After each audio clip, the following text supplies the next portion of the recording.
नमस्कार मंडळी, कसे आहात? मजेत ना? आज आपण मस्तपैकी झटपट तयार होणारा शेव मुरमुरा ही रेसिपी पाहणार आहोत. चला तर रेसिपीला सुरुवात करायची आहे. इकडे मी कढईमध्ये असं तेल घातलेलं आहे 2 चमचे.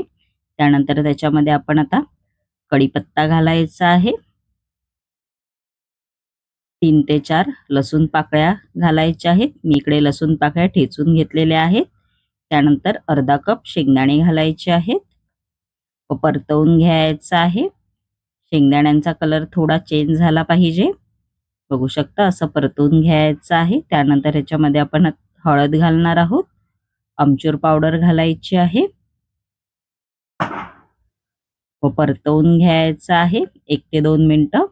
या रेसिपीचा फुल व्हिडिओ मी माझ्या यूट्यूबच्या चॅनलवर अपलोड केलेला आहे. तिकडे तुम्ही जाऊन पाहू शकता. त्यानंतर चवीनुसार मीठ घालायचं आहे. परतवून घ्यायचं आहे. त्यानंतर याच्यामध्ये आपण कुरमुरे घालणार आहोत. गॅसची फ्लेम इकडे मी बंद केलेली आहे व मिक्स करून घ्यायचं आहे. बघू शकता मिक्स करून झालेला आहे. त्यानंतर ह्याच्यामध्ये आपण रेडीमेड शेव घालणार आहोत व परतवून घ्यायचं आहे.